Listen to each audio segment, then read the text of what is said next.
You're listening to the Geekscape Network. Time to fire up the VCR. This one's my favorite.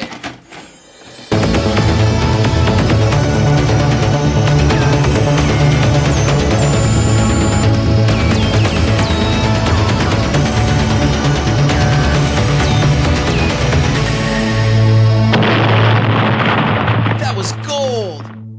Welcome to Analog Jones in the Temple of Film. I'm Steve. And I'm Matt.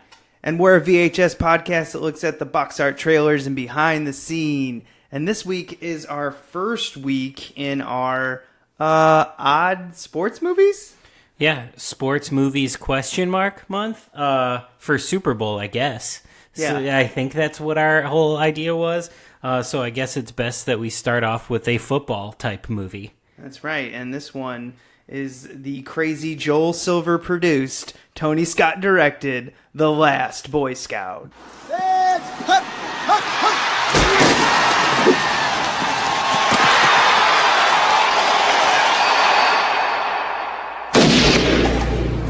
This ain't no game, Flash. Joe Hallenbeck's a private detective who's run out of luck. If you touch me again, I'll kill you. 2 for 2. Told you. Jimmy Dix I like Prince. is an ex-quarterback who was thrown out of football. Another tragic tale of wasted youth. You're nobody. Shh. Don't tell anyone. They were trying to clean up their acts You vacuum, I'll dust. when they got dragged into the dirty world of sports corruption. So you're gonna bribe some senators to legalize again? Legalize sports gambling. Now, Son, we're going to a ball game. they've got one shot What am I gonna do? Point at the bad guys and shoot! to get the goods on the bad guys. Just once, I would like to hear you scream. Play some rap music. Out of ideas, man. Take your best shot. If they don't kill each other first. That was a bomb? Either that or a hell of a factory recall. Bruce Willis, Damon Wayans,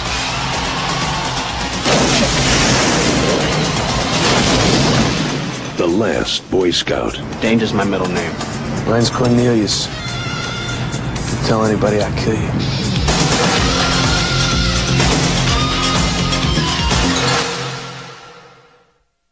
Don't forget Shane Black written, because you can't mistake that watching that movie today.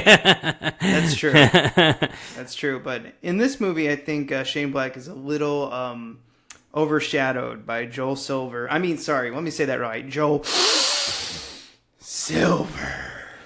And I mean, they can't mistake that it's a Tony Scott movie too. That's for damn sure. How much cocaine was done on this set? A lot. I have a lot of cocaine probably to talk about with the next movie we're talking about this month as well. So it's cocaine and sports, I think, is our theme this month. Yeah, we're gonna. And this was completely we didn't plan this, but we have two back-to-back sports movies that are just crazy. They're off the rails. Yes, which is wonderful. I love it. Off the rails, cocaine-fueled sports movies. That neither of them seem to really pay attention much to the sports. Yeah, pretty much. Like, they're there, but let's just watch people be morons. Yeah, That's pretty much our genre, though. Yeah, people being morons is like what people listen to us for to talk about. Like, that's what they want to hear us be morons, talk about people being morons. So our own history on this, I had not seen this probably since the mid-90s. I've seen this one a bunch of times, but like the first time that I had seen Last Boy Scout was the first time I had a Shane Black-a-thon, kind of a little bit after Kiss Kiss Bang Bang came out, so maybe like 08, 09, something like that. Because I think Kiss Kiss came out in 05. So somewhere around there, I did a Shane Black-a-thon and realized I hadn't seen most of his movies, like that he had written. So I wanted to dig in because, Last Action Hero is one of my favorite movies. And I loved Kiss Kiss Bang Bang when that came out.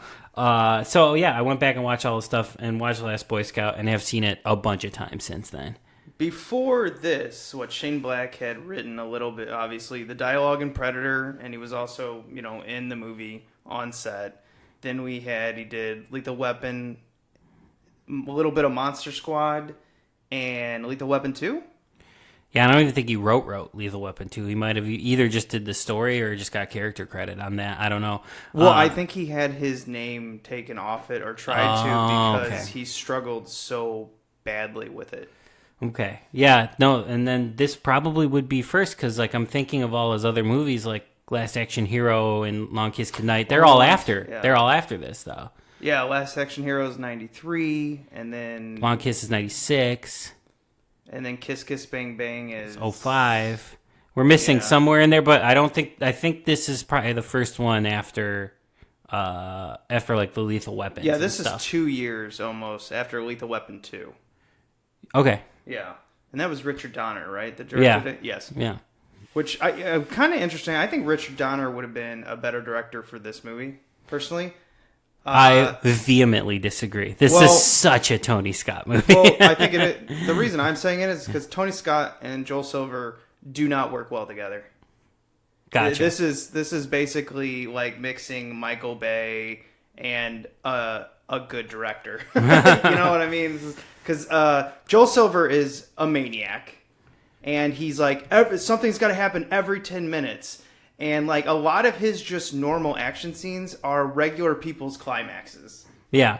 He's nuts. And Tony Scott actually has a purpose for his violence. Like, he doesn't make action films for violence and explosion's sake. He has it in there, but it's built to a purpose. Joel Silver's just like, no, just fucking make that car explode now! Yeah, like, if you look back at Silver's filmography, it is a lot of disaster, explosions, whatever. Tony Scott is more stylistic. You get a lot of colors, a lot of neon, a lot of smoke, a lot of, fog and stuff like that. You get a lot of stylistic choices, cool shot composition, that's his thing, I think. And God, is he missed because he was such a visual director. But he made beautiful films. Yeah, he really, even if you don't like the movies, they're fucking amazing to look at. So, well, I guess what I'm trying to say is, Tony Scott, when he does something, there is a reason. He shoots a ridiculous amount of film, and he's incredibly hard to edit. But whoever, gets into his films and finds what he was making, they're great. Joel Silver, on the other hand, just fucking throws paint at the wall. Yeah, and just explosions. Well, I am not so much mocking those films. There are a place for them, but I'm saying when these two hit, you could see the heads being clunked together. Well, I think it's super interesting too about particularly Tony Scott. Is that he does pick up usually these emerging writers' screenplays to make movies because. He did this with Shane Black coming kind of as his second full screenplay credit was on this. He did Tarantino's second screenplay with True Romance. He did Richard Kelly's second screenplay after Richard Kelly wrote Donnie Darko. Yeah, he did Domino with him. He picks these emerging screenwriters to do films for. It's kind of interesting. And it's a pattern that you wouldn't think to look for, but when you kind of really look at his filmography, that's what he does. Well, and also both Quentin Tarantino, Shane Black became directors themselves. Yeah. So maybe it's somehow they write a movie that he could see how he could turn it into his vision. Yeah. I don't know. That's interesting. I never would have put that together, but yeah, you're right. Because True Romance is right after. True Romance is probably his next movie after this, Tony Scott's. Wow. So Tony Scott got to work with Shane Black and then right next to Quentin Tarantino. He's just wow, these writers around Hollywood just are amazing. Yeah, wow, dialogue's really good in the early 90s. Oh, let's get into this box art. Yeah, so for those of you who don't know, what The Last Boy Scout is, which if you're listening to the show, you probably do know what this one is. But it's a big old cover of Bruce Willis and Damon Wayans with an explosion behind them. And Damon Wayans has a football in his hand because he is a football player in the movie. Bruce Willis has a gun because he's a PI because it's a Shane Black movie. And it just says The Last Boy Scout, the goal is to survive. And that's really it. You get them two with their, respective identifiers, explosion behind them, their names, the title. That is your cover. Yeah, I think this is a weak cover. I get why. This is just the pictures with put on the front of a cover, but I guess maybe because probably could you imagine putting the cover for this together? Because after they watch the film, they're like, I don't know. Just explosions, I guess, and these two are gonna sell the movie. I mean, this was Damon Wayans. This was probably the height of In Living Color in '91. Like he was probably riding that fucking wave like crazy right now. And then Bruce Willis, obviously, at post Die Hard. This is only like 3-4 years after Die Hard, so he's on top of the world too right now. Yeah, he was basically at this point. I've heard him say from like '85 to after Armageddon, his life was basically from one set to another. And I believe it. Dude was working. Dude worked. But it covers not great, but I'm sold on the title. I think like if I don't know anything about this movie, I see explosions and I see the title, The Last Boy Scout, I'm like, something interesting is going to happen in this movie. It's a good, weird title. No, I think you're right. I do. I think that's one of the strongest aspects of this in a way. It's just like, it's a very interesting title where it's, so what is this about? And you have to actually watch the film. They do finally drop the name, the title, but I think it's far enough in where you kind of... Actually, I think it helps you understand. Yeah. It makes sense. It really like encapsulates the movie nicely, but you have to see the movie first to get it. Like you're saying, like it really works as a title. Good title, guys. Yeah, that's clever. Now I wonder. Now I don't know, but I wonder if this was the original title, or if like after writing it, he goes, you know what? I'm gonna call it The Last Boy Scout. I don't know. I'm curious. I'm glad. I mean, he always has good titles. Lethal Weapon is a good title if you think about it. Long Kiss Goodnight has that same thing. Last Action Hero, like all his titles are good titles usually. I just don't think that could happen nowadays. Like if this movie came out, they'd be like football mystery, and then they put it out in theaters. Like we have to tell the audience exactly what it is, or like Cops and Football Players is the name of the movie. Well, I think we still get good titles. I just think they're simplified now. Like I think a good title is Birdman when that movie came out, because that was one where I looked at it, I didn't know what the movie's about, and I'm like, I'm interested in that. What the fuck is that about? But I think they're all ran through like an analytics machine. Oh, for sure, yeah. Whereas I think this one escaped that a little bit. Like I do feel like this particular movie would have gotten a retitle today. Probably it would have been Football Detective. Yeah, and they'd be like, good enough. We'll slap Bruce's face on it and we'll sell tickets.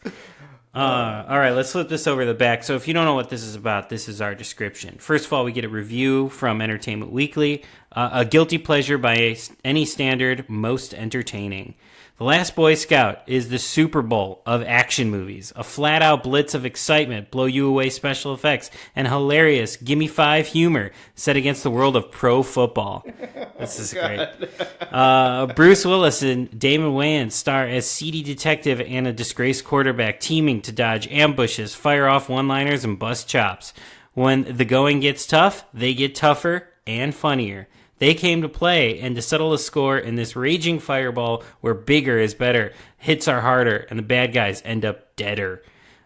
Sending in plays from the sideline are guys with experience. Screenwriter Shane Black, Lethal Weapon. Producer Joel Silver, Die Hard and Lethal Weapon films. And director Tony Scott, Top Gun. Along with Willis and Wayans, they ensure The Last Boy Scout isn't like other films. Be prepared. Yeah, that's a good That's a good, like, kind of summation. It's ridiculous. It's like the goofiest written thing, but it is what you're gonna get when you watch this movie. No, this description writer turned it in, and then someone comes back and they're like, "No, talk like the '90s, man. That's why we hired you." And he's just like, "Well, it's it can't be too goofy." They're like, "No, goof it up." Or they just gave him a bowl of Coke and were like, "Write the description for this, but do this Coke first." Oh, I got it. I have 15 descriptions. The bad guys end up deader. It's going to be a great line. Yeah. So that's what this movie's about. Our only two pictures on the back are Bruce and Damon Wayans looking off into the night sky, and then Bruce with a gun at his head in like a very Tony Scott, canted angle, red lights, blinds, and a gun pointed at his head. Like that's a Tony Scott shot. Yeah, that's a Tony sure. Scott shot right there. And that's it. Like, there's not a lot to like look at on this cover that's in the movie. You know what I mean? Like, there's no like big scenes on the back here, so you really have to dig into this movie to actually see what's going on here. Yeah, well, let's pop it in and check out some trailers. Now playing at a motion picture theater near you. We only got one. Well, I got one. Mine did not have any on there. But I think mine was older because mine didn't have the Hits logo on it. So I think mine might have been like a... I don't think it was an original, but it might have been... Yours is a 98, so mine might have been somewhere in the middle there. Mine might have been like a 95 or something like that. But no trailers for me. But you got one, which we watched together. Yeah, I got the Warner Brothers and New Line Cinema Century Collection. Wow, it's a really long title. I watched it with you right before we started recording, and I was like, man, these are when movies were movies. They're not all good, but, like, they're all big. There's a lot of money in this fucking montage. Oh, yeah. Warner Brothers just, like, throwing them out there. What was the New Line ones that were in that? I saw Spawn. Spawn was in there a couple times. Okay. Was that it? I don't think there was any other... Well, it was funny because most of it was just like, Warner Brothers knows movies. Warner Brothers knows action. And at the very end, they're like, Warner Brothers and New Line. Yeah, it presents our Century Collection. Yeah, because even the movies that they like specifically call out are like Road Warrior and Lethal Weapon 4 and The Negotiator. Those are all Warner Brothers movies. They showed a lot of Batman stuff, too. Yeah, but they didn't mention Batman. No, which is weird because you'd think they'd at least mention the first two Batmans that everybody likes, but... That is weird because it was all Batman Forever. Yeah. Well, no, they had shots from the other ones. They had the Joker and stuff in it, but they didn't even mention them.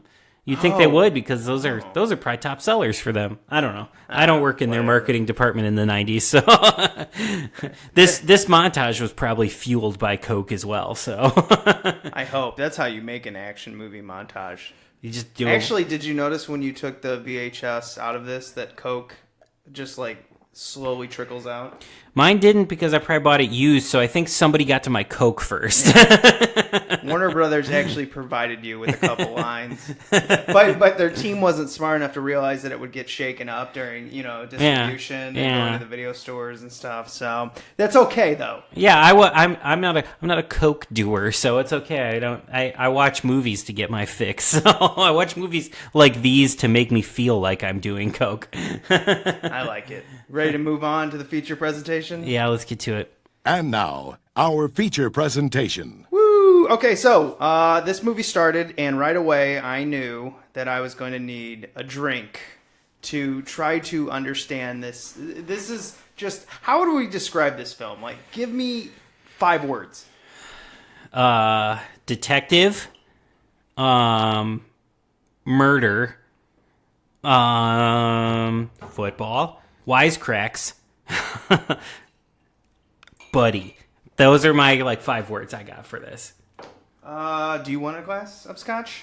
I'm good for this one. Okay. Maybe for our next one we're recording. Yeah, save it for yeah, that's pretty good. Mine would be bitter, cat puppet, helicopter, football.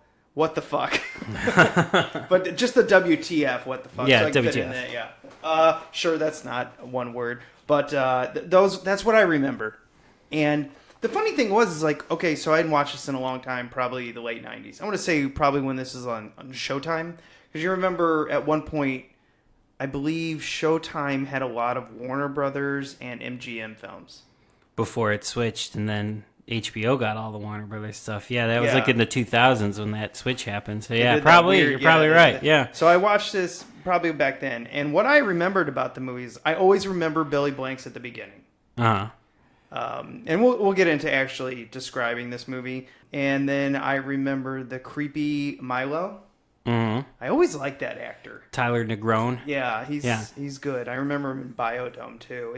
He's great. He's a great character actor. Yeah, the way he speaks just makes you so uncomfortable. Yeah. And it's great. It's like a great uncomfortable, very interesting. Like, why is he making me so uncomfortable? And I remember Damon Wayans riding a horse on a football field.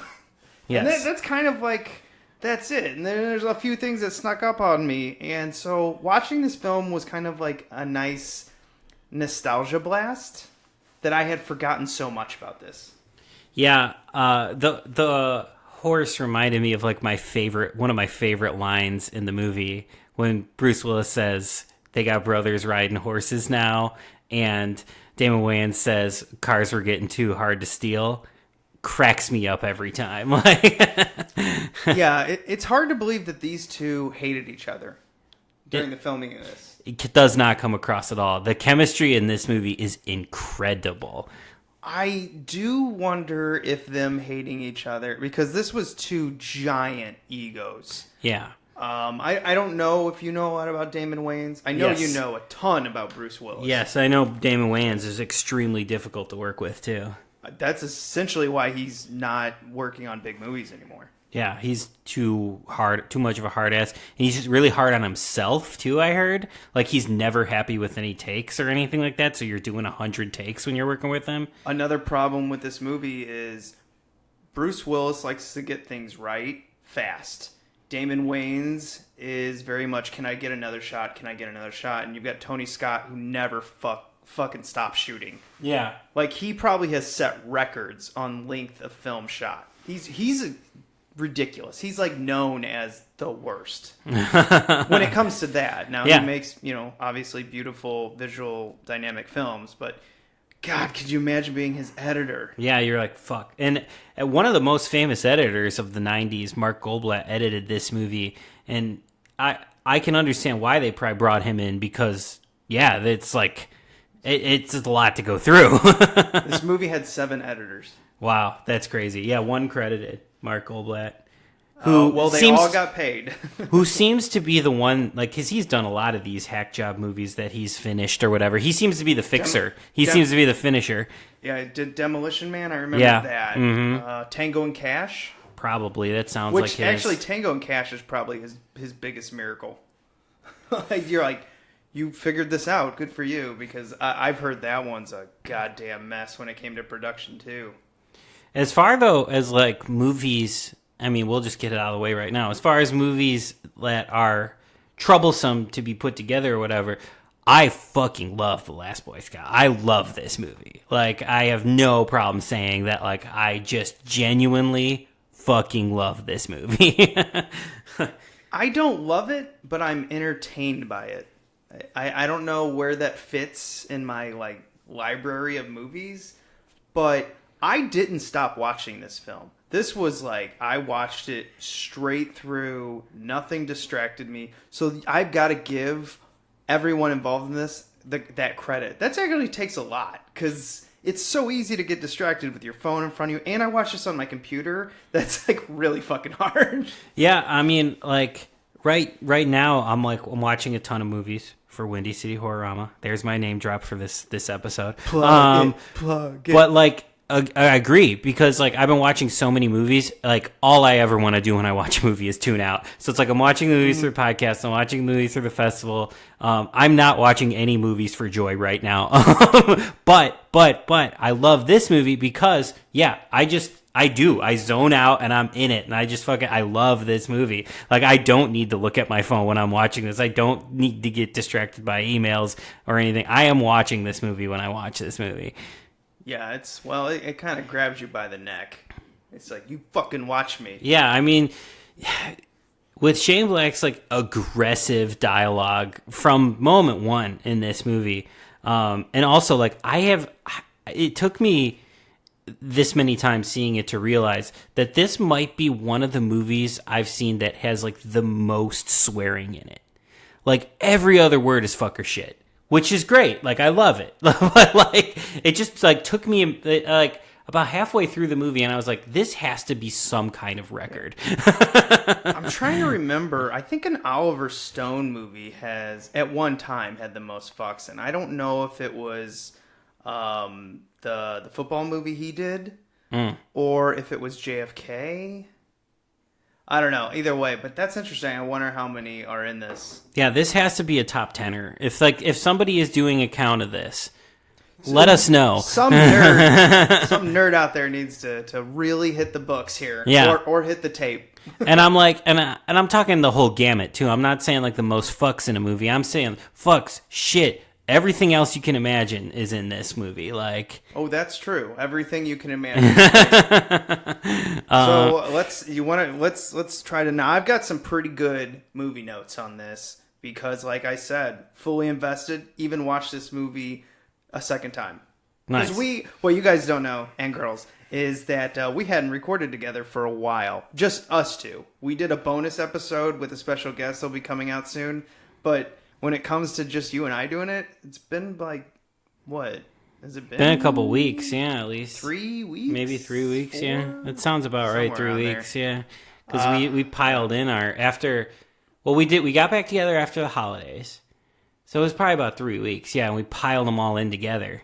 And then I watched them too fast, so that means I had to rewatch it again. Like, wait, what? So then I took really good notes. So it starts off with this is not a ripoff of Are You Ready for Some Football? The song that starts off? I'm kidding. It's a ridiculous ripoff. Yeah. Friday Night is Great Time for Football, performed by Bill Medley. Medley. Nice.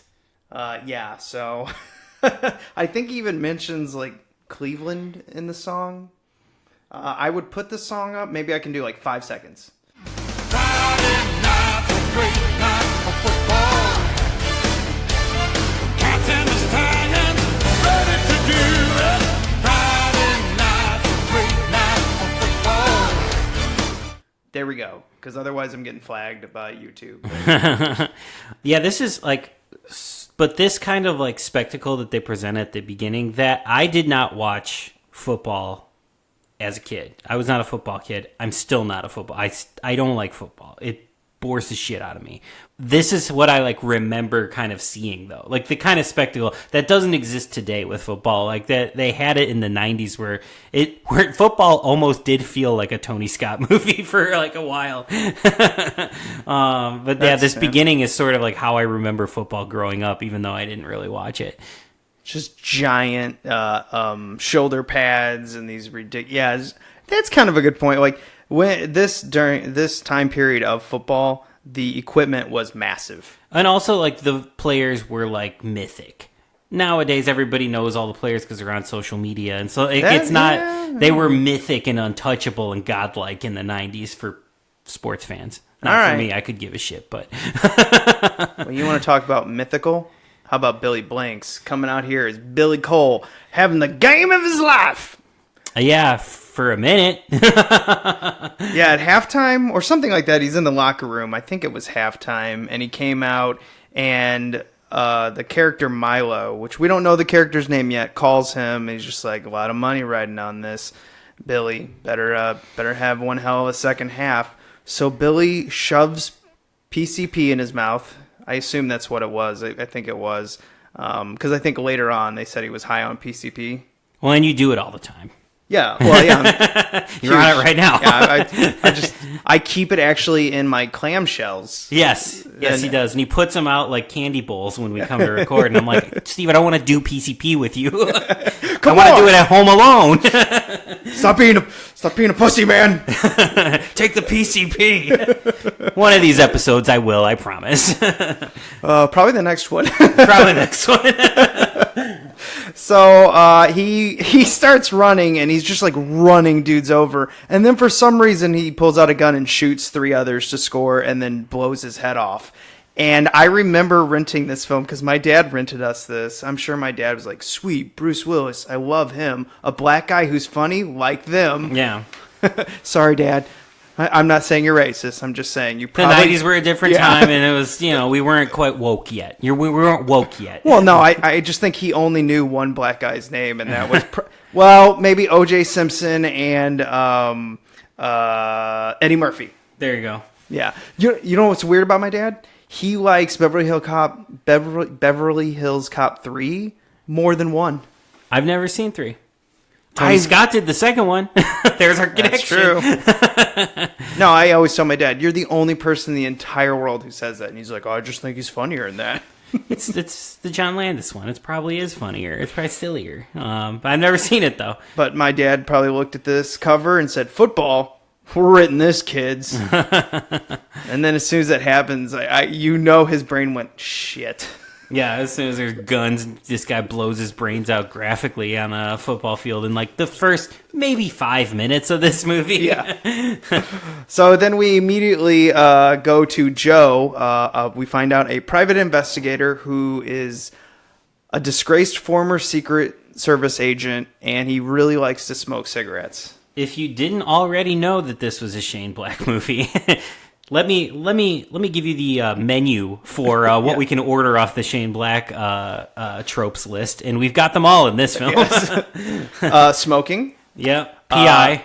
Disgraced PI. Depressed. Yep. On the rocks in a relationship. Yep. Buddy comedy. A lot of swearing. Yes. Got to be and very. They wear their emotions on their sleeves, but at the same time, they act like nothing hurts them. Yeah, they're unaffected, but like they will tell you everything that's going on. Yes. So basically, he just writes himself. I think during this period in the 90s when Shane Black was cranking all these out, he was going through some shit, and he is working through it in all of these movies. Well, since we hadn't recorded in a long time, I did a lot of research on this film because. Literally just put in the Last Boy Scout production and you'll get... writers have a blast writing about this because it's just so many different avenues you can go down. You can talk about Joel Silver being insane. You can talk about Tony Scott hating how insane Joel Silver is. You can talk about how Bruce Willis hated Joel Silver. You can talk about how Bruce Willis and Damon Wayans hated each other. You can talk about... how the editors would come into the room and just Joel Silver would take over. They're like, I thought you hired me to actually edit a fucking film. But there's just so much. So lovely research on our movie facts that we'll have. But going farther in, we find Joe is married and to what's her name who played something in Masters of the Universe. Shit, I forgot her name. She's barely in the movie anyway. But, yeah, I forget who plays the wife in this. Chelsea Field.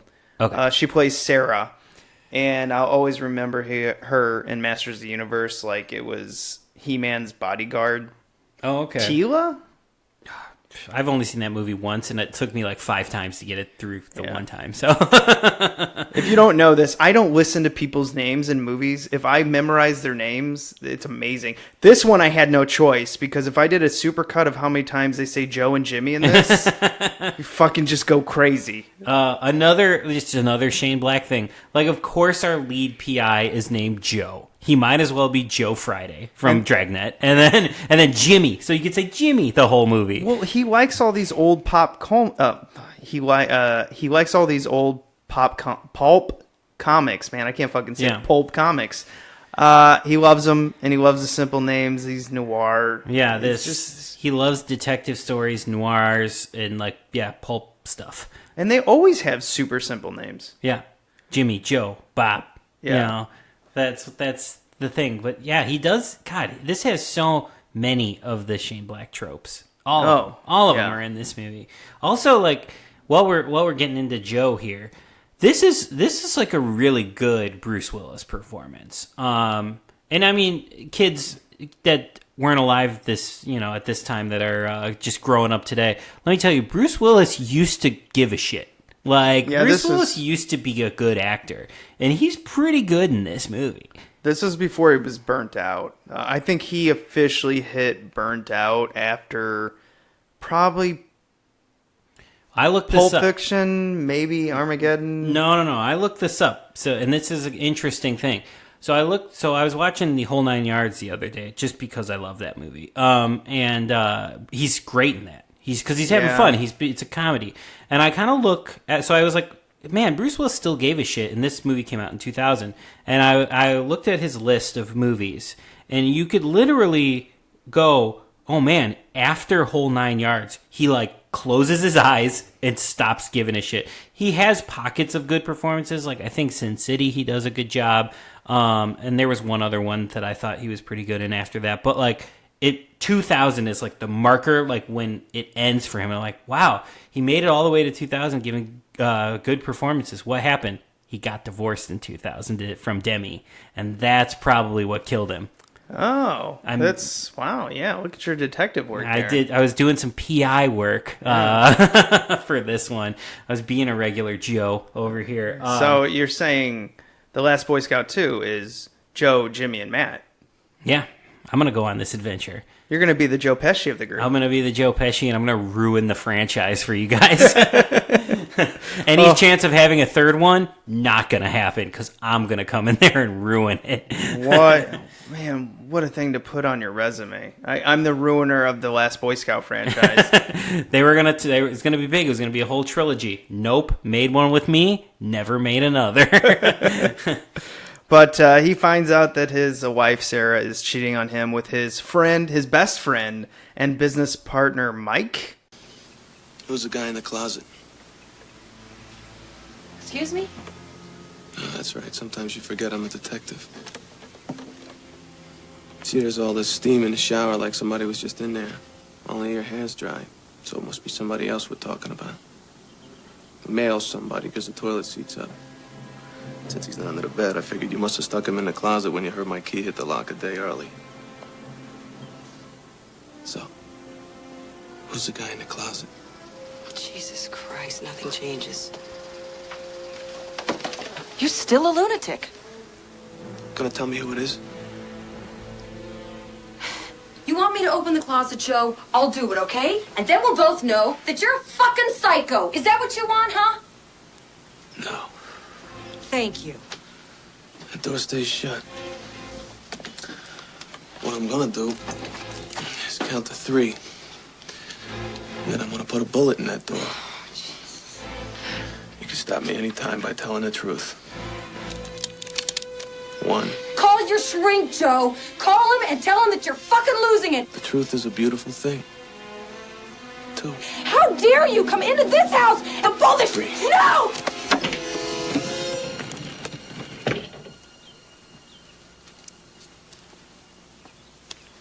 Look, Joe. Keeping it warm for me, Mike? Easy. Don't do I nothing think dumb. his name's Mike. Whatever. It doesn't really matter because he immediately dies. Yes. He like gives Joe an assignment. He's like, "Here, this stripper hired me. You take the case. I don't want it." Gets in his car. Boom. Blows up. Car blows up. What I also love about this movie too is like he finds out he's getting cheated on, and like Bruce Willis plays it so well where he's like, this sucks, but like, of course, you know, like that's kind of his performance. And then he still takes the job from his boss. Yeah. He's like, all right, well, what do you got for me? Well, he also does the little joke, head or gut. And what? And then he punches him in the gut. Yeah. And that will come back later in the film. But I did like how he just pointed the gun at the closet and he goes, "Tell me who it is, Sarah." And she's like, "You're crazy. You're crazy, Joe." He's like, "Okay, yeah, I am crazy. I'm just going to shoot this closet if you don't tell me." And then finally Mike just like got his hands up. And I can tell you one thing. She's really slumming. Yeah. She had in his prime Bruce Willis and went for Mike after that. Yes, way past his prime, whoever he was from Animal House. I can't remember the character's name in Animal House. He was the guy on the motorcycle. I don't remember. Yeah. I can't remember. Anyway, he looks bad in this. He looks like a sack of potatoes. I'm like, not, I mean, no offense, buddy, but you know what you look like. We're body shaming now. Yeah, that's what we've become. That's what this podcast is about now. Body shaming men. Yeah, we just body shame men in 90s movies that only people like us watch. Shit, forgot to turn off my phone. Better silence that. We're professionals here. Yeah, we do research and we turn off our phones. Then we meet Jimmy Dix, who is in a strip club, and we find out he is a disgraced former quarterback. Actually, we first see him at some type of after party. No, it wasn't after party. It was in the morning where everyone is hungover. He gets up. One of the linemen he used to play with is basically trying to rape someone in a pool. Yeah. And Jimmy hits him square in the face from about 20 yards away and busts his nose open. So I was like, hey, I guess he's likable now. Yeah. Yeah, well, you could tell, like, you know, obviously that was a good character trope, but you can also tell that he about his character, he still got the money and stuff from his career because he's still having the parties. He still hangs out with those guys. Yeah, it wasn't his place, which I found interesting because the guy's like, "What are you doing here? You were kicked off the team." So it's not his place, but yeah, he definitely. Well, I think he used all of his money on drugs, on painkillers. Oh yeah, that's right. Well, I guess I mean that he still runs with this crew, and he still goes to the flashy parties. I guess is what I meant. But yeah, that is the reason he is the disgraced player. Yeah, and then he goes to a strip club to see a very young Halle Berry. Halle Berry, who is playing.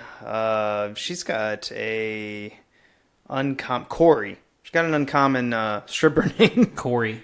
Yeah, she is fine in this movie. Like, I'm sorry, what was that? Fine. Fine. Yeah, she's quite a good-looking lady, and also you can tell right away she knows how to act. Oh yeah, you could tell that she's gonna have a career. Actually, I should that's actually not her name now. It's Oscar-winning Halle Berry. That's right, Academy Award winner Halle Berry. Yeah, like this and the Flintstones, you could tell she was gonna be a star. Oh, you had to go to the Flintstones, huh? Of course I had to go to the Flintstones because I love that movie because I'm insane. I've seen the second one and it hurt me. I never saw that. Don't. Because I don't want to get hurt again. If anyone has the second Flintstones, please send it to me. I will give you my address so we can torture Matt with it. Okay. Just give me the PCP first. Oh, well, I've got it in my clamshell. So we see Joe, who comes to the strip club. He's talking to Corey. Clearly, he's going to take the job. Jimmy sees this from across the room, comes over, and they just start, verbally, like, I don't know, sparring. Mm-hmm. Which happens a lot in this movie. Yeah, and it's Jimmy mostly attacking him, where Joe's like, yeah, sure, whatever, kid. It's definitely like the old man, young kid vibe.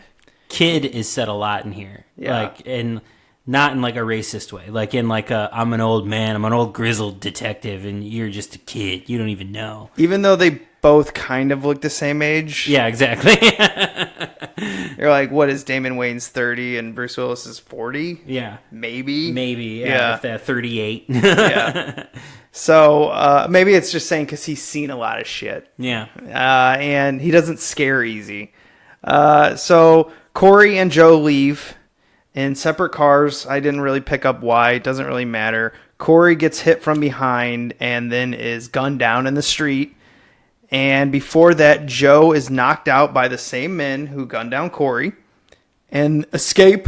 I don't really know what happens, but either way, Jimmy follows Corey and gets pinned down. Joe saves Jimmy. Do you see what I mean with the Joe and Jimmys? Yeah, Joe and Jimmy.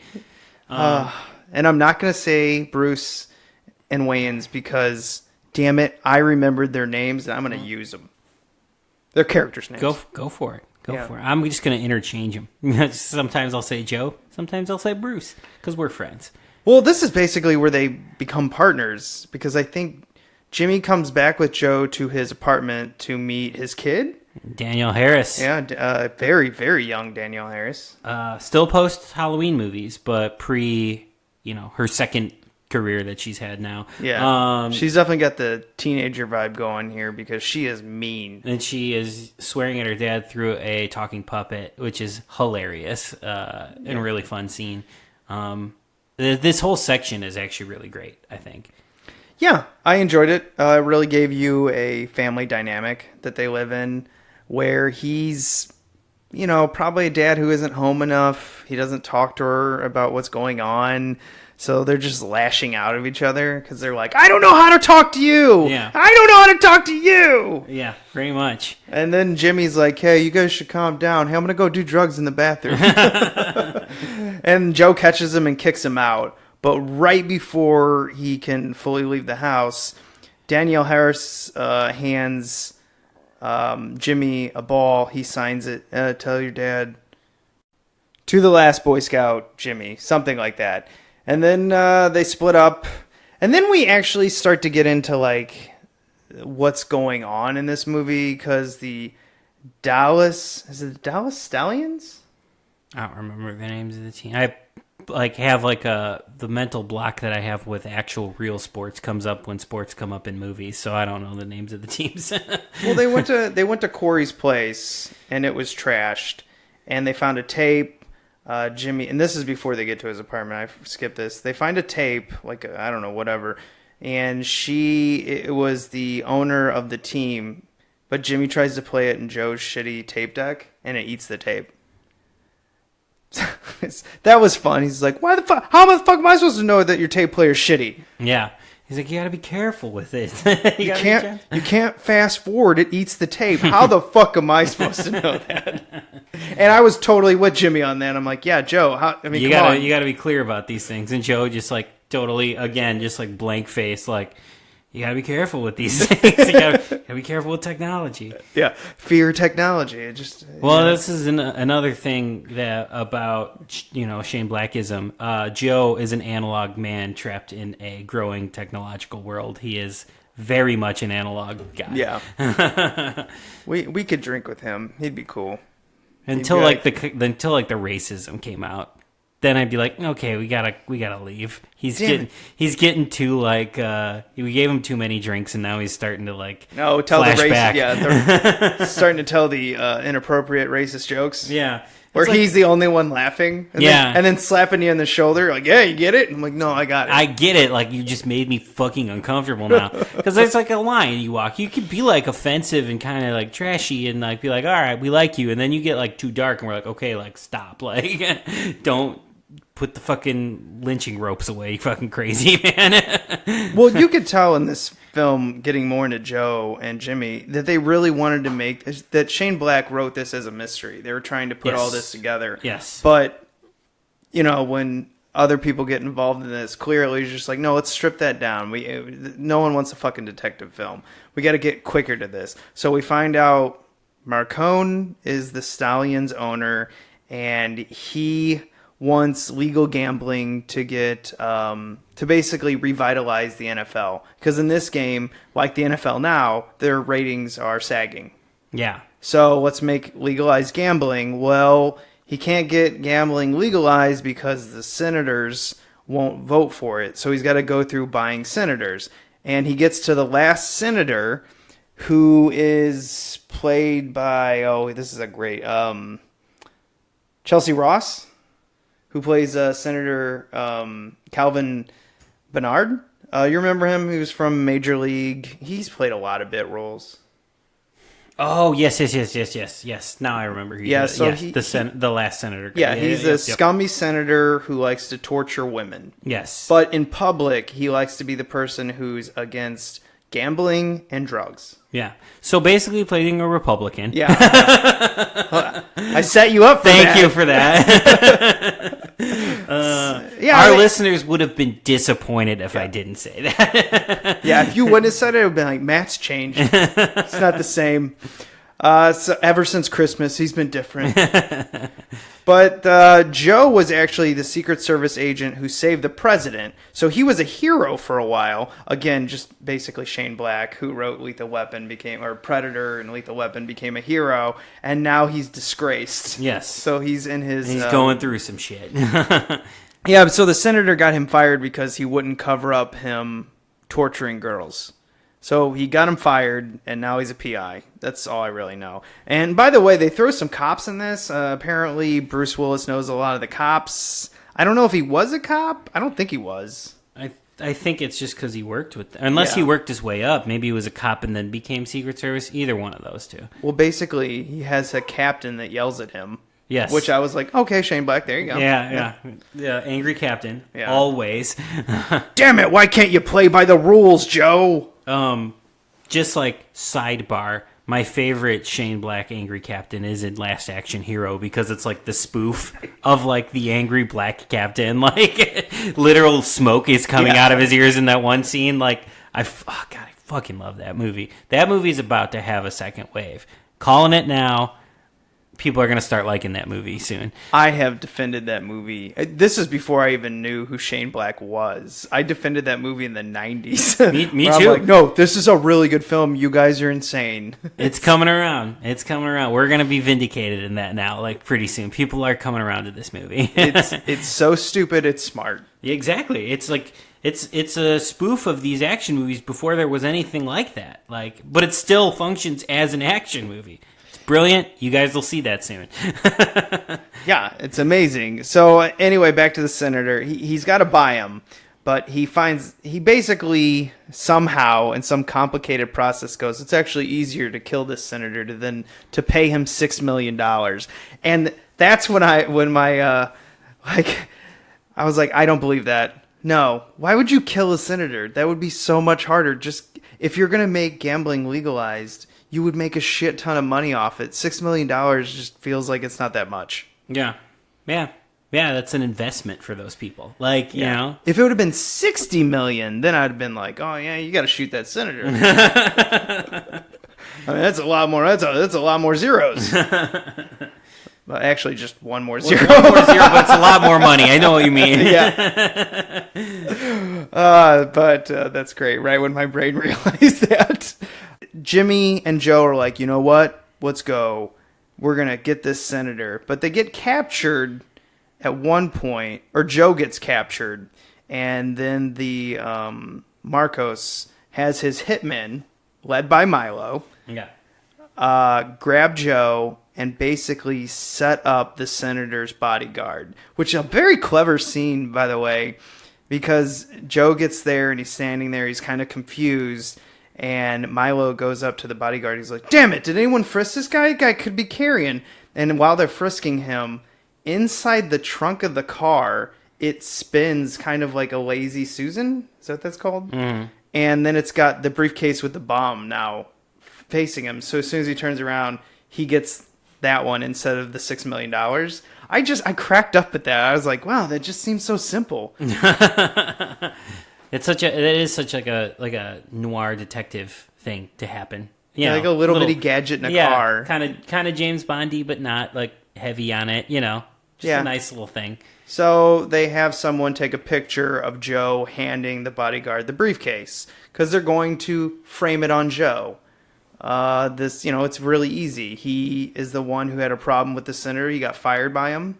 I don't know how they found that out. But I don't know. But they didn't have the internet then, so... They have ways of making people talk. How did you fact check back then? You'd have to go to the library and look at all the newspapers. Fuck that. Or even worse, talk to people. Nope. No, Matt. No. Get out of my house. Okay, let me get some PCP first. Oh, yeah, it's true. Grab a few. I've got like 2. He's got a lot of PCP here. I assume they come in pills? Yes. They're all in your clamshells. Okay. Don't lie. Come on, damn it. I want to play this off like I'm not doing PCP. So Jimmy comes to rescue him, and Joe's daughter sneaks in the car, and he's like, what are you doing in here? And she goes, he keeps a gun in the glove compartment. But for some reason, Jimmy doesn't want to hold a gun throughout this film. Yeah. He has not been exposed to this world. He's used to sex, drugs, and rock and roll.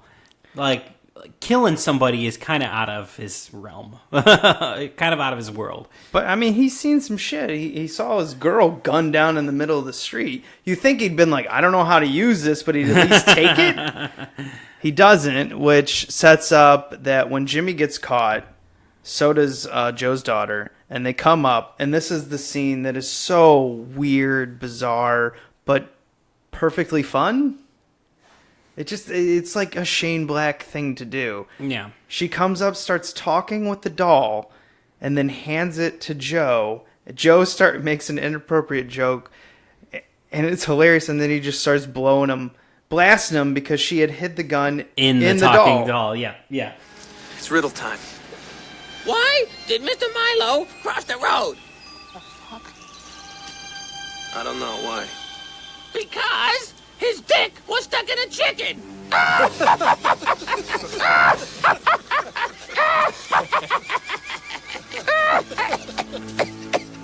Furball? Yeah.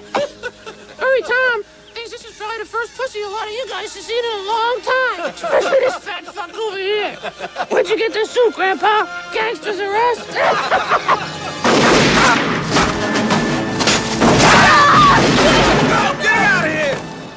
I love it. This is like the scene in the woods. Basically, this whole section that's in the woods with Milo, and then the reveal of them, and then the talking puppet, and then he starts shooting them up. This whole section is another one of like my favorite scenes in this movie. I also feel like Shane Black kind of took this scene particularly and did it again in Nice Guys, which is very, if you watch Nice Guys in this movie back to back, they're almost the same movie. Shane Black makes the same movie every time, and that's why we love him. But like Nice Guys is so close to Last Boy Scout. There's a scene with Ryan Gosling and his daughter and Russell Crowe in the movie that's very similar to this one that I like was having Last Boy Scout flashbacks to when I saw Nice Guys in theaters. I always wonder if Shane Black did that film because he didn't like how The Last Boy Scout turned out, and he's like, damn it, I'm doing my duo again, and this time I'm directing it. Yeah, I honestly feel like that's exactly it. And the fact he does the same movie every time, not a knock on him, though. If you got a formula that works, keep it up. But like, well, that I think and making it right. I think Kiss Kiss Bang Bang, you have your neurotic actor as the lead in that one. I think that is Shane Black. I think Shane Black just keeps putting himself in the movie, and then he adds a character that he wishes he was friends with. Yeah. Or it's Fred Dekker. Like he's right. Could be. It could be. It's like, hey, Fred, you want to make some money? Sure do. Yeah. We can't put your name on it because you're still got a shit stain in Hollywood, but like you can co-write this with me. Oh, I'm sure he just gives him a portion of his salary. Oh yeah, I'm sure he gets. Dekker makes hella money. Well, on his actually, rewrites. probably the production studio goes, yeah, we'll pay him, but we're not going to put him on the film. You know that, right? Yeah. He's like, yeah, sure, whatever. That's fine. He'll do it. Yeah. Fred's an easygoing guy. So back to this. Yeah, they blast away, and then they're like, they get chased by Milo, and this is such a Joel Silver moment. The Milo's car goes off a cliff, rolls, smashes. You can see they're like showing close-ups of their face, shaking the camera, and then they smash into a rich LA guy's pool. Yeah. I love it. Damon Wayans, when they go up to him, and he goes, "You think he's dead?" And Bruce Willis just shoots the car up a bunch of times. He goes, "Now he is," but he's not. Yeah, because Milo's like all fucked up and just keeps coming back. Yeah, because Joe and Jimmy leave Joe's daughter. I don't even know that character's name. I forgot it. I just know it's Danielle Harris. What's the that's name? all I know too. Darren. Darian? I think that's right. Oh, yeah, that's right. Darian. Yeah. Darian? Okay. I don't remember him even saying her name, but I'm sure he did. Yeah, they just leave it with this doughy rich guy who was the friend in The Burbs. Yes. The guy that the funny guy in The Burbs. But I always confuse him for somebody. I always confuse him for Bill Murray's brother. Yes. What's his name though? I don't know. I don't do names. Joel Murray. Murray? Okay, Joel Murray. yeah. Yep, that's the one I always confuse this guy for Joel Murray. But yes, the guy from The Burbs, the funny guy, makes an appearance in this one too. Very brief, because about 2 minutes later, Milo comes up and while he's calling the cops, Milo just blows his head like open. I mean, they cut away from it. Clearly, they did a really cool prosthetic with it, and like just half his brains probably went out on the table. But they're like, "Hey, we got to cut this down." It's like Tony Scott, like pump the brakes a little bit. I worked really hard on that squib. So then Jimmy and Joe break into, you can tell this is pre 9/11. They just basically walk around a gate to get into the football game. They're like, oh, we're good. Jimmy keys the owner's car. He says he always wanted to do that. Yep. And Jimmy has a shotgun with blast shells. I guess these are the shotgun shells that cops use to blow the hinges off doors. So he's like, could kill anything from 10 feet away. Explodes right on contact. So that's actually important in about 10 minutes. Yeah. So they get caught immediately. I love it. I don't know why they're walking down the players' hallway to get to the field. No clue, don't care. Yeah. But they bump into the fat guy that almost raped the girl in the pool, and he's just like, I fucking hate you. And then Jimmy takes the gun and goes, you want to get your head blown off? I was like, wow, this fat guy doesn't know when to shut up. But they get into Marcone, whatever his name is. They get into his office, and it's just a beautiful display of telling his entire plan. Like a Bond villain. Yes. Yeah. Pulp novel. There it is, right there. Yeah, he shoots Jimmy in the hand. God damn, I'm really glad to see you, Jimmy. You know, I've still got that autographed ball you gave me for my collection. Yeah. It's a shame about you. You had the $1 million arm, kiddo. Yeah, you got hooked on, was it, Demerol. Because you couldn't stand the pain. You hated the pain. Didn't take the pain, Joe. Life is pain, Jim. Hey, what the f***? Walk it off, son. Oh. Discipline. Oh, God. Kids nowadays just don't have good discipline. They make a distraction eventually. Jimmy blows something up. I don't remember what it was, but it was with that shotgun. And they run away. But they split up. Joe goes up, Jimmy goes down. Jimmy goes to the field to create a distraction while Joe goes up to the Raptors because the boss told him where Milo's going to be to shoot the senator. I was like, I love it. You told them the exact plan. If you just would have shut up. He is the classic villain where he has to tell the plan because he knows he's got the heroes. They're done for. So he's got to lay out the whole plan just to rub it in their face. Good guys get away. Yeah. I did like how Jimmy told the owner, we got the money in the car. And it's actually the briefcase with the bomb. Yep. So when we'll describe the climax here because this is a Joel Silver climax. And I knew it right when I saw it, and then it got, I got my proof while reading all the articles here. So, Jimmy gets on a horse, rides in the middle of the field, takes a football with his hand with a hole in it, because he just got it shot by the owner, throws the football, and busts the senator in the nose, while Milo had him in his, had him in the scope, ready to shoot him, shoots above him, miss, and then he just, unleashes his entire clip like a maniac. Joe goes over, fights him, knocks him over, and then when he gets up, the SWAT team just lights Milo up. Yeah. Just like, brrr. Yeah. Squibs everywhere. Yes. Beautiful. It's awesome. Oh, yeah. The lighting behind it. Yeah, you could actually see the light glaring off the squib blood. Yeah. Again, Tony Scott. But yeah. Then we practical, get Joel Silver. Real practical stuff, though. This is the shit in the 90s that we grew up with, kids. The horse I knew was Joel Silver. Easily. Yeah. And then I knew Milo falls into the blades of the police helicopter and just turns into soup. Yep. Yeah. And I was like, Joel Silver. Extra violent there. He's like, all right, now I see you wrote a 10 here for the ending, Shane Black. Good job. Yeah, thanks. I really like that. He goes, but we're going to turn it up to a 29. It's not violent enough. I want people to actually feel like they're drinking tomato soup. What? So, yeah, then they go down to the parking lot. The cops are there. Joe's not such a bad guy. And they're buddies now, and they've got like a little quips together now, and they're like, maybe we'll do this again.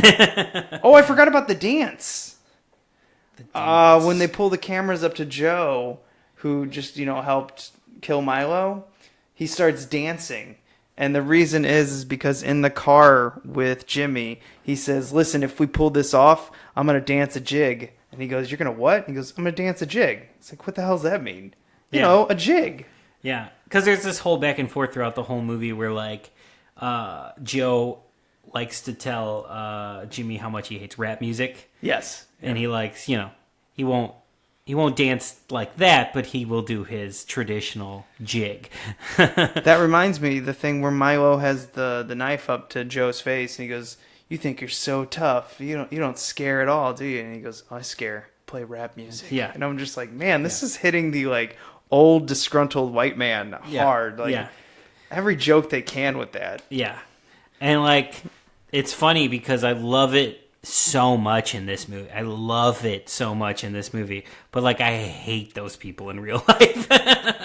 Well, yeah, because they watch this movie and then it's just like, yeah, see, I'm right. And it's like, no, like, you're still an asshole. It's funny when they do it in this movie that's not real. This is pretend. Yeah.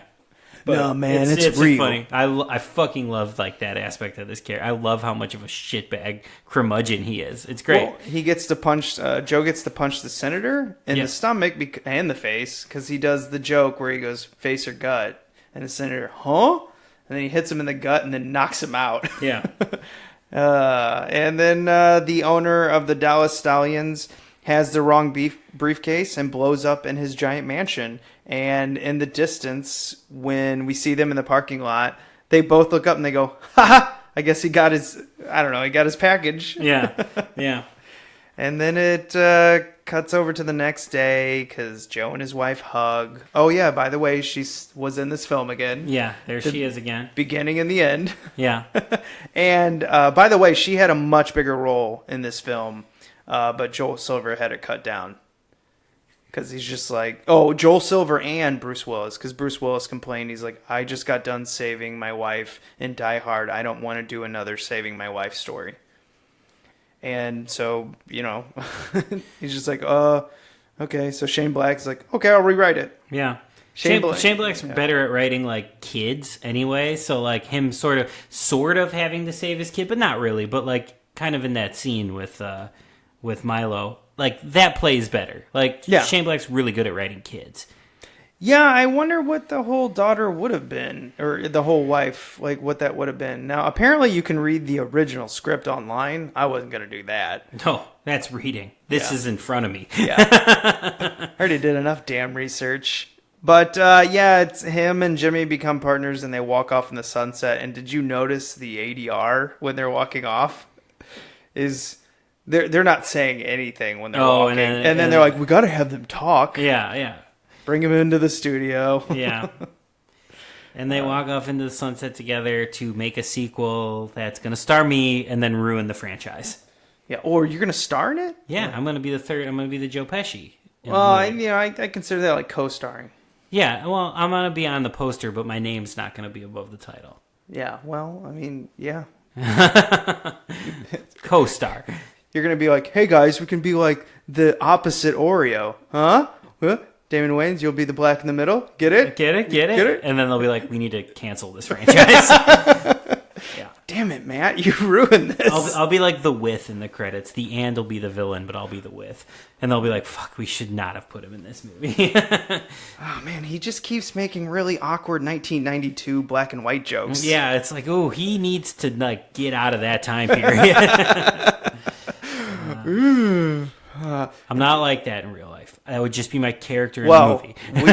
Maybe on PCP you will be. Yeah, we'll find out right now. They take about 15 minutes. Okay, next episode. All right. So, do we recommend The Last Boy Scout? Absolutely.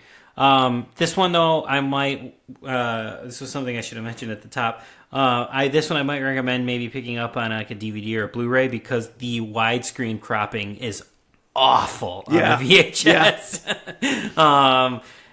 funnily enough, this movie and the next movie. Yeah, like this one, it's like cool to see it because you kind of get more of the film look on the VHS where it looks, it looks older. It looks like from 91. That's kind of cool, but the cropping is so bad on this. So it was bad in yours too? Yeah. Okay. All right. Because I figured mine because it's a re-release. No, I think all of the VHS transfers have like the worst fucking cropping and pan and scan ever on it. Okay. Yeah, I noticed it right away. I'm like, well, that shot's not normal. Yeah, so definitely if you like this movie, this is a very rare thing for me to say, but I would say skip the VHS and go to the DVD or the Blu-ray just because, unless you find a widescreen VHS, but do that. Yeah, I would say probably most Tony Scott films probably look a ton better remastered. Just because you actually get to see his vision and not whatever distributor put it on tape. Yeah, quickly slapped it together so that they could get it in 5,000 blockbusters. Yeah. Sometimes the analog feel really just makes the film a lot better. Like, especially when you get to those old 80 horror movies. Yeah, an 80s horror movie you need to watch on. Like, Evil Dead is supposed to be watched on a VHS. Last Boy Scout, you need the widescreen. You need the widescreen for this, so... Yes, I fully recommend it. It's very entertaining. You might get a headache afterwards like you could a Michael Bay film, but that's okay because there's enough Tony Scott in this where you're like, wow, that is a really beautiful shot. It's actually one of the best shot scenes is when they're in the owner's office. And it's really black, but they have like lighting from, I don't know where the hell the light source is coming from, but one of it's from the fireplace. Mm-hmm. And it's got really good shots of actually showing Bruce Willis sweat. Yeah, this movie's sweaty just in general, but yeah. Oh yeah, it's got the early 90s, like they desperately need a shower. Yeah, sweaty look. Yeah, and it's great. Just lick your TV, you can taste it. Yeah, I wholeheartedly recommend this, and I think this one's worth revisiting over and over again. Okay, now let's get into this insane production. And we've been talking for a while now, but that doesn't ever stop us. Shane Black wrote this after struggling with Lethal Weapon 2 and a breakup that triggered him to quit writing for almost 2 years. And this is a really good quote. I was busy mourning my life and in many ways the loss of my first real love. I didn't feel much like doing anything except smoking cigarettes and reading paperbacks. All things come around, time passed, and eventually I sat down and transformed some of that bitterness into a character, the central focus of a private eye story, with which became The Last Boy Scout. Writing that script was a little cathartic. It was a little bit of a cathartic experience, one of the best experiences I've ever had. I spent so much time alone working on that. Days which I wouldn't speak, 3-4 days, or maybe I just said a couple words. It was a wonderful experience and an intense time where my focus was better than it's ever been. And I was rewarded so handsomely for that script. It felt like a vindication and like I was back on track. At the time, this was the largest original script payout ever, and it was $1.75 million. And wasn't Lethal Weapon that? In that time, at like 87, wasn't that one of the largest buyouts? So like he just was on fire. Oh, he was the young kid in Hollywood that everyone wanted a piece of, and it wore on him. And there was so much pressure for Lethal Weapon 2. He said he cracked. But you could definitely tell why he would be like such a Hollywood hotshot because his dialogue is just otherworldly, next level. And also, at this time period, we had our Arnolds, which, Arnold wasn't exactly a wisecracking guy at this point. He was mostly the predator of, like, you've been pushing too many pencils. Yeah. He was limited in what he could do. Now, he got much better. Yeah. And you had a lot of older, maybe Stallone was a little bit better, but he was still like, la, la, la. Like, none of them really had quick tongues. Yeah, but Bruce got to have that with this, for sure. Bruce Willis and, who else am I thinking of? Lethal Weapon. Mel Gibson. Mel Gibson, Bruce Willis. You kind of had, it was just the different action star coming in. Yeah. And it was cool. I mean, everyone liked it. Like, I don't know how Steven Seagal became an action star, but how that guy became a star at all is beyond me. I think he's just a modern marvel. Not because when you look at him, you're stunned. It's more of you look at his like filmography and it's stunning. Well, like, and really, also, this happened? I look at him and I'm stunned, as in like, how does this person exist? I know he's a piece of wood. Yeah, who like can do a kick. Yeah, not even well. Like, he usually just has a stunt double doing it. Well, no, like Chuck Norris, he acted like a piece of wood, but it was such like a beautiful piece of wood. You're like, man, that wood is trying. It's terrible, but it's trying so hard. Well, yeah, Van Damme tried. You know, like Van Damme was never a good actor, but he tried, man. Steven Seagal just didn't fucking open his eyes. He's basically doing what Bruce Willis is doing now. Steven Seagal. Do you think we'll ever do a Steven Seagal movie on this? Oh, yeah. What's the second one he did? Hard to Kill? The one with the voodoo? Well, that's got to come up at some point. That's got to come up at some point. You brought that up in Predator, too. the one with the voodoo is fucking awesome. the other voodoo 90s action film? Yes, the other one.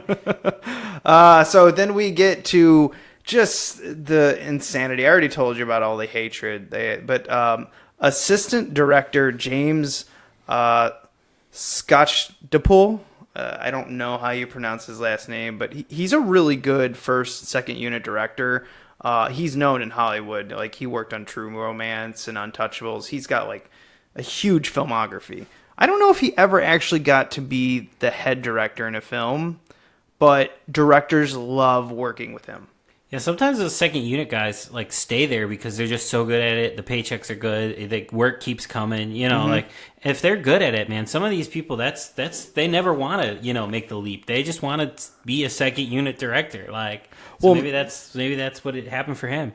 Yeah, maybe he just doesn't have the visionary look, but he really does. I don't know. It's just he works well with visionary people. Maybe. Yeah. I don't know. Either way, he's got some great quotes in this. He attributed all the on-set tension to an overabundance of alpha males on that project. Bruce was at the height of his stardom. So was Joel. So was Tony. So was Shane. There were a lot of people who had a lot of opinions about what to do. There were some heated early 90s testosterone-charged personalities on the line. It was a charged environment, shall we say. Writer Shane Black had to wrestle with the script. I was forced to do more rewriting. This is Shane Black speaking. I was forced to do more rewriting on that movie than on anything else I had ever done. There was tremendous pressure from the studio to get Bruce Willis and have this to be his follow-up to Die Hard. He was reluctant, and rightly so. This whole film is about me saving my wife, and I just did that in Die Hard. So they said, okay, let's minimize the wife, and while we're at it, add a big finale. And there was general pressure to somehow make it more significant and better. So I think it's kind of interesting because Shane Black probably had some pressure because he's got to prove his name back after the failed, attempt at Lethal Weapon 2. You've got Bruce Willis who's trying to get past Hudson Hawk. Yeah. Which was, I think Joel Silver did Hudson Hawk too. Wow. So that was a huge fucking movie that made no money. Yeah. And it's a great movie too. That's another one, guys, you need to go revisit. Fucking hilarious. Check it out again. Yeah, I haven't seen that one in a long time. But, you also had Tony Scott, who wasn't so much under pressure or under the gun. It's just he's difficult to work with in a good way. Well, he is kind of a staunch direct. Like, he's getting his vision. Like, yeah, he's not stay the fuck out of his way. He's getting the movie he wants. Yeah, and I think that's kind of like the interesting thing with like Joel Silver and him just butting heads. Like, there's too many cooks in the kitchen in this movie, and somehow the editor saved it. Well, the mini editors, which, this is kind of like the original. There's a lot of people who saw the original cut of this and just said it's borderline unwatchable. It was like 2.5 hours long. It's just awful. I would love to see that, but at the same time, I don't know if I would. It's like I love this movie as it is now, but I'll take some more. You can give me some more of it. Different editors were hired to attempt to address Scott's legendary tendency for filming excessive coverage from multiple angles. So we had editor Mark Helfrich, who did The Predator and Rush Hour, described sorting through this mountains of raw material to edit with the first cut. There was more footage shot for The Last Boy Scout than any film I had ever worked on. That's hilarious. Expert action director Mark Goldblatt, who did Terminator, Terminator 2, Starship Troopers, recalls it as one of the most painful and frustrating experiences of my entire career and refuses to discuss it in interviews. Although he did mention in a podcast interview, that's right, podcast. Yeah. We're real journalists, guys. A podcast interview that several other editors were hired and then fired before him, and that Warner Brothers began testing the movie before it was even finished. Good job, Warner Brothers. Well, I mean, with all the fucking money they spent on that script, they were just like, "Can we get this thing going?" Yeah.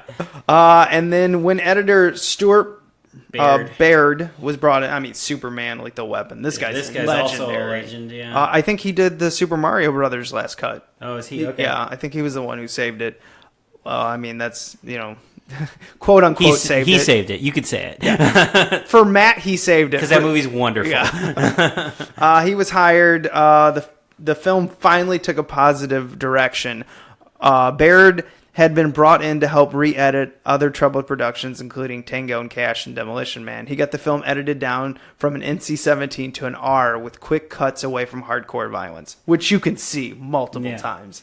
And it's still a pretty fucking violent movie. Nonetheless. Yeah. It's a lot of cussing, a lot of violence, and a lot of inappropriate dialogue. Yeah, so of course I loved it. It was nominated for 2 MTV Awards. Best action sequence for the helicopter blade sequence. Sadly, they lost to Terminator 2 and the freeway scene. Well, that's because Terminator 2 is the greatest movie of all time. Yeah. So what I thought was hilarious was Baird came right off editing Terminator 2 into The Last Boy Scout. That's funny. Yeah. And then best on-screen duo for Bruce Willis and Damon Wayans. Sadly, they lost to Dana Carvey and Mike Myers in Wayne's World. Oh, God, I fucking love Wayne's World. Yeah. I was love that movie. Those are two rough movies. That's tough because I fucking love both of those movies. Did I mention how much the total budget for this bloated to? No. So it was set to be $48 million. I don't know why they set it at 48. Why don't you just set it at 50 or Warner Brothers? Point. Whatever. But it ended up bloating to $75 million. And it had a box office return of 59.5. It was up against other movies in the theater at the time, like Hook, Star Trek VI, The Undiscovered Country, The Addams Family, Beauty and the Beast, My Girl, and Cape Fear. So, not exactly a good time to 91 was a good year for movies. Shit, I didn't realize that much good shit came out then. I did like the date it came out, December 13th, 1991. Oh, Christmas. Shane Black. Fucking of course. Yeah. Its opening weekend, they made $7.9 million and was behind only Hook at $13.5. So it came in second place, but $7.9 million. See, again, what's up with all these December releases? We just talked about this in real life. Hollywood, calm the fuck down. Yeah, December, you can release stuff in December, but don't wait and release everything on your slate in December. You know what I mean? Spread it out a little bit. No. They're just like, we won't learn our lesson. Yeah, they never will. Because, this 2018 was one of the worst examples of an overstuffed December. 45 different movies came out in the course of 4 weeks. It was insane. Well, at least this year, Mary Poppins Returns and Bumblebee, those are for kids. So when they're back from college or they're off from school, they can go see that. This movie, you can't bring a 12-year-old to see this. Yeah, they did a thing in the 90s, and it worked for Scream, where they would counter-program Christmas. Nowadays, we've learned you cannot counter-program Christmas. It doesn't work anymore. It worked for Scream, it worked for a couple other movies, but it doesn't work in the 2010s. It just can't exist anymore. Well, yeah, when you're up against Aquaman, Bumblebee, and Mary Poppins you can't counter-program that shit, because that is hitting all the quadrants, those movies, so you can't counter that if everybody's going to see those. Yep, you're kind of screwed. But let's get into our museum.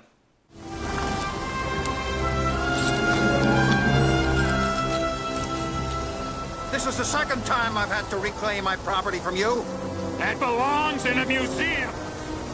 So do you.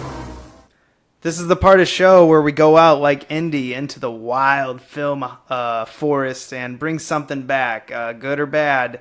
We got to learn from it. What's going in our action what's going in our action wing in the museum? For me, it's less of a tangible thing, but it's definitely something that I talked about here that I like a lot, and like I think really stands out in this movie over some of Shane Black's other movies. Is I want to put just in the museum the dialogue. I just love all of the dialogue in this movie. Now I'm going to call that a cop out because you just put dialogue written by one of our famous writers. So I'm demanding you put in a second. A second thing besides just the dialogue in this movie? Only because of who wrote the dialogue. Okay. Because I think when we walk into our museum, we're just going to have a wing of writers. Yeah, he's going to be like the first. It's like, for me, it's like Kevin Williamson, James Gunn, Shane Black, Tarantino, Kevin Smith. Like, it's all my, like, shit that I'm obsessed with.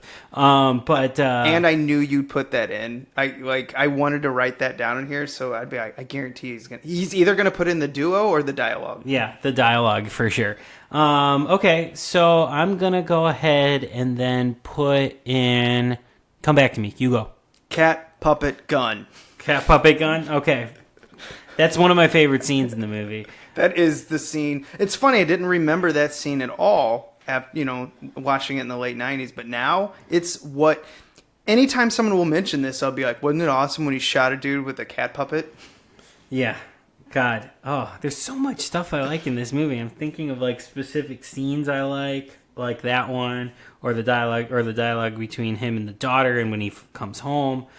Oh man. When he takes the assignment from the fucking his boss that just slept with his it's so good. There's so much fucking good stuff here that I like. It's actually hard for me to put something in the museum.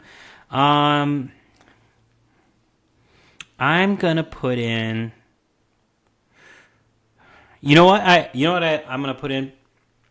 I'm actually gonna put in the Billy Blank's opening scene, like the murder suicide. Yeah. Because it throws you into this movie so well. You know what you're getting into when you get that. So that's going to be my option for the museum. There's a couple. I mean, that is a beautifully shot action piece that I bet you'd explain that to people, and they're like, well, that's not really that action. I mean, that's football. And you're like, football is action. Like, yeah, I mean, but the way it's beautiful shot. Yeah, the way it's shot, the way it's edited, the way it's it tonally gets the feel of the movie. It's sweaty. They have like the Michael Kamen score with the horns playing and stuff. It's great. It's great. That's the most iconic scene before the cat puppet. Because that's what I remembered. Mm-hmm. And it's funny too. Is like, for some reason, every time I see Billy Blanks on TV, I get really excited. But a lot of Billy Blank's movies, where he was kind of the starring role, man, he's a terrible actor. Yeah, he's a personality of the 90s as opposed to like an actor. Well, he's got such a great look. He's like Fabio. He's like a personality of the 90s. Yeah, and I'd hang out with him. Yeah.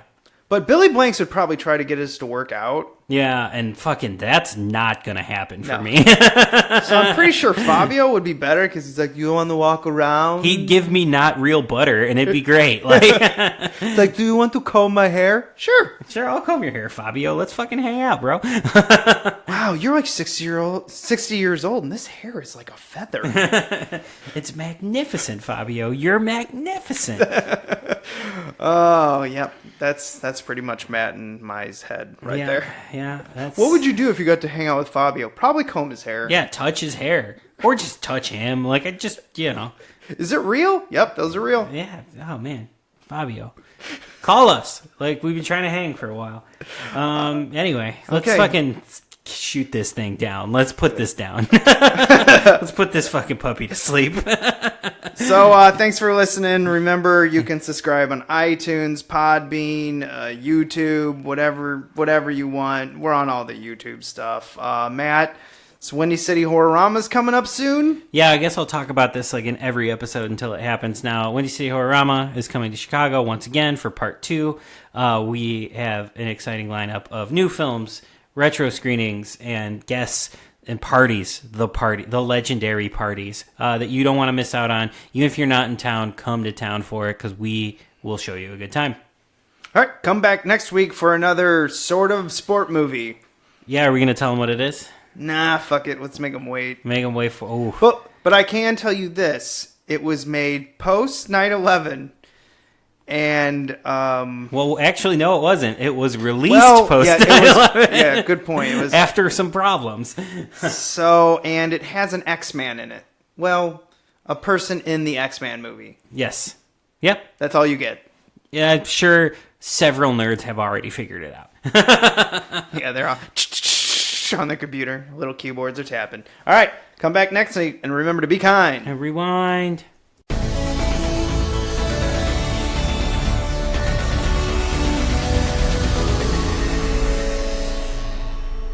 Hey, do you guys like horror movies?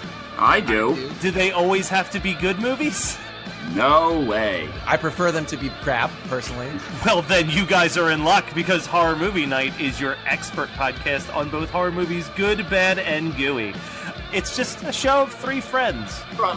Two brothers and a friend, I think you would call it. But we're all friends here, you know. We're friends. We're all around. friends here.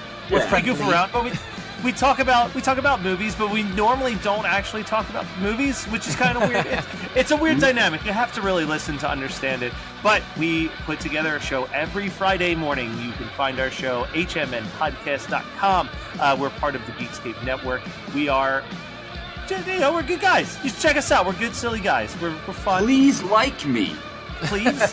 That's pretty much the impetus of everything we do, is to be accepted. We want to be loved. hmnpodcast.com.